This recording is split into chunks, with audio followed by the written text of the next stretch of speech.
जमात का 8वां एमएलए राजा सिंह, तो मुसलमान खामोश बैठा, जान दो भाई वोट ही नहीं डालना बोला, सोशली बाइकआउट किया। इसके लिए पोलिंग गिर गई कि राजा सिंह को सियासी तौर पर जिंदा रखा जाएगा। इसलिए जिंदा रखा जाएगा, काम नहीं करते हुए उसके बावजूद भी कांग्रेस पार्टी ने पुराने शहर के अंदर से 1 लाख से ज्यादा वोट हासिल किए। ये बात जिसको थोड़ी बहुत सियासी समझ है वो बात को समझ सकते कि असदुद्दीन ओवैसी साहब मलून राजा सिंह को सियासी तौर पे क्यों जिंदा रखते हैं और इलेक्शन में उसके खिलाफ अपना कैंडिडेट नहीं डालते हैं और उसको जीतने का राह बनाते हैं, जीतने की वाबस्तगी उसको बनाते हैं। मैं ये बात दौरान इलेक्शन में भी कह रहा था कि राजा सिंह को सियासी तौर पे जिंदा रखा जाएगा। इसलिए जिंदा रखा जाएगा कि कल उसका चेहरा दिखा के मुसलमानों को डराया जाएगा, मुसलमानों को ये बताया जाएगा। अब देखिएगा आप, मैं आज ही जो है फेसबुक पे कहीं स्क्रोलिंग देख रहा था, ये मलून को हैदराबादी पार्लियामेंट्री सीट का उसको भारतीय जनता पार्टी का इंचार्ज बनाया गया। ये देखिए एक सोची समझी पॉलिटिक्स होती है। अगर राजा सिंह गोशा महल से हार गया होता तो उसको या हरवा दिए होते तो आज वो हैदराबाद पार्लियामेंट्री सीट का इंचार्ज नहीं बनता। हैदराबाद के अंदर सियासी हालात बहुत खराब है।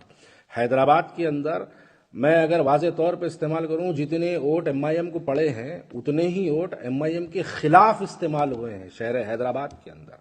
ये बात जिसको थोड़ी बहुत सियासी समझ है वो बात को समझ सकता है। जितने वोट एमआईएम को हैदराबाद में पड़े हैं उतने ही वोट एमआईएम के खिलाफ में भी इस्तेमाल हुए हैं। देखिए पुराने शहर में कांग्रेस पार्टी का क्या वजूद रहा, इस मर्तबा पुराने शहर में क्या रहा, कुछ वजूद ना रहा कांग्रेस पार्टी का। कांग्रेस पार्टी पुराने शहर के अंदर ना के बराबर काम करते रही। पुराने शहर की बात करो, नामपल्ली को छोड़ के मैं सिर्फ उन 7 सीटों की बात करूं जिसमें हैदराबाद आता है, नामपल्ली नहीं आता है। तो उस सीटों पर जहां पर 7 हलके हैं हैदराबाद पार्लियामेंट्री सीट के अंदर, कांग्रेस कुछ काम नहीं करते हुए उसके बावजूद भी कांग्रेस पार्टी ने पुराने शहर के अंदर से 1 लाख से ज्यादा वोट हासिल किए।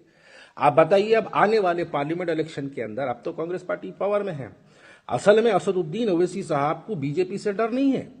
असदुद्दीन ओवैसी साहब को अगर किसी से डर है तो वो कांग्रेस पार्टी से डर है। और कांग्रेस पार्टी यकीनन इस मर्तबा पार्लियामेंट इलेक्शन के अंदर एक बहुत बड़ी ताकत का मुजाहरा करेगी।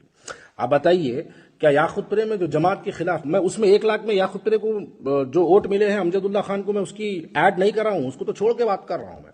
आप बताइए याकूतपुरे में अगर 45,000 वोट अगर असदुद्दीन ओवैसी साहब के एमआईएम के खिलाफ अगर इस्तेमाल हुए हैं तो क्या वो किसी कैंडिडेट के खिलाफ इस्तेमाल हुए हैं? नहीं, वो राज असदुद्दीन ओवैसी साहब सदर मजलिस की पॉलिसीज के खिलाफ वो वोटों का इस्तेमाल हुआ है।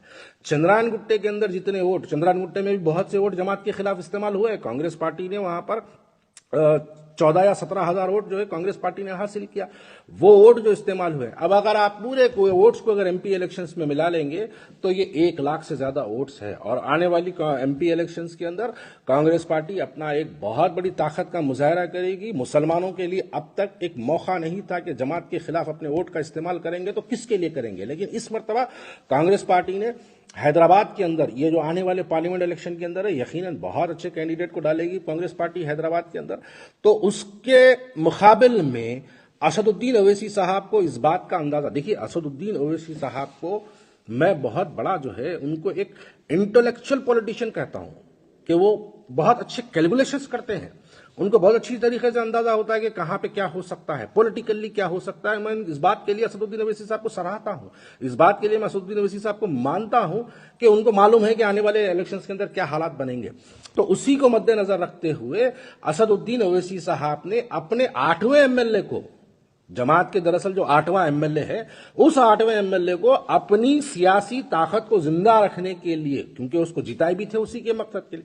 आप बताइए अजहरुद्दीन के खिलाफ में, मैं इलेक्शंस के दौरान भी ये बात कह रहा था, अजहरुद्दीन के खिलाफ में जितने पैदल दौरे असदुद्दीन ओवैसी साहब करे, जितने जलसे अकबरुद्दीन ओवैसी साहब ने किया, जितने पब्लिक मीटिंग्स हुए, जितने लोगों से मुलाकातें हुए, अगर इतनी मुलाकातें गोशा महल में अगर करते तो क्या गोशा महल में कैंडिडेट को अच्छा ताकत का मुजाहरा करने का मौका नहीं मिलता? यकीनन मिलता, लेकिन उसके खिलाफ नहीं करते। देखिए मैं जब भी कह रहा था, आज फिर ये बात को याद दिला रहा हूं, असदुद्दीन ओवैसी साहब को राजा सिंह को हराना जरूरी नहीं था, असदुद्दीन ओवैसी साहब को अजहरुद्दीन को हराना जरूरी था, असदुद्दीन ओवैसी साहब को राजा सिंह को हराना जरूरी नहीं था, लेकिन असदुद्दीन ओवैसी साहब को फिरोज खान को हराना जरूरी था। आप बताइए फिरोज खान के लिए कितनी मेहनत हुई, सुबह दोपहर, सुबह में पैदल दौड़े, दोपहर में पैदल दौड़े, रातों में बारिश में भी जलसे, ये हालात के जो है जलसे हुए हैं।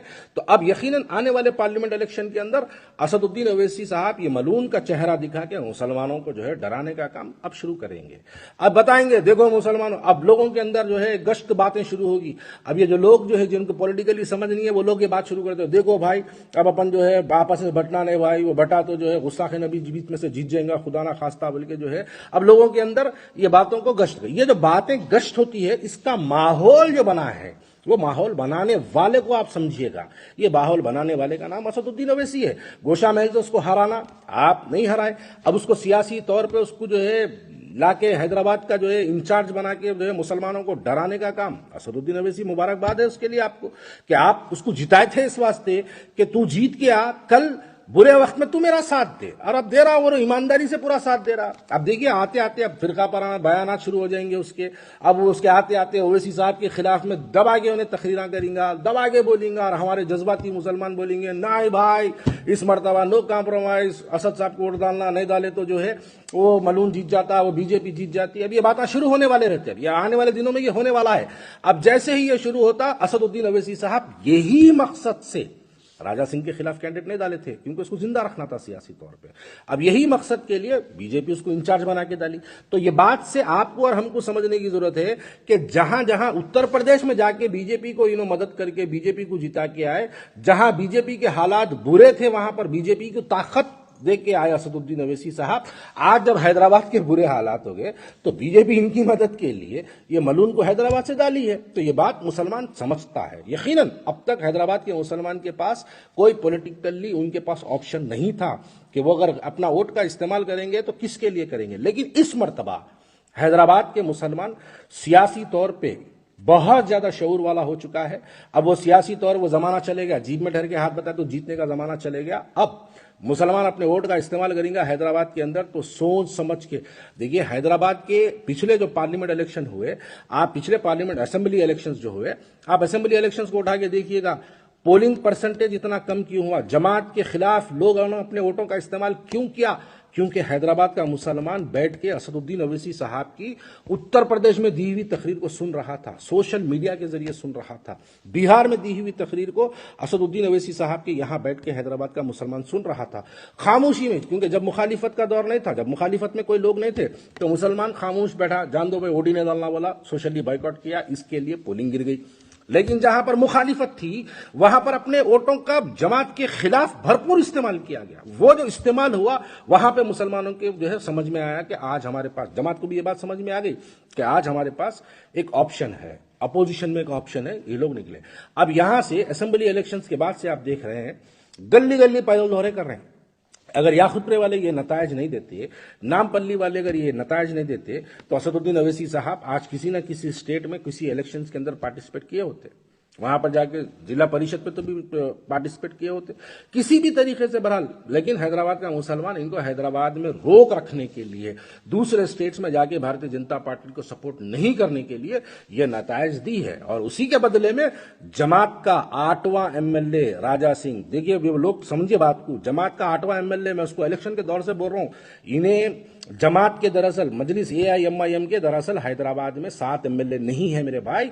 हैदराबाद के अंदर अगर MIM के एमएलए कितने हैं मुझसे सवाल करेंगे तो मैं कहूंगा 8 एमएलए से, और 8वें एमएलए का नाम राजा सिंह है, जो इनके बुरे हालात में इनकी मदद के लिए आ जाता और इनके उसके बुरे हालात के लिए हेलीकॉप्टर से कोई भी स्टेट को जाते हैं उसकी मदद करने के लिए।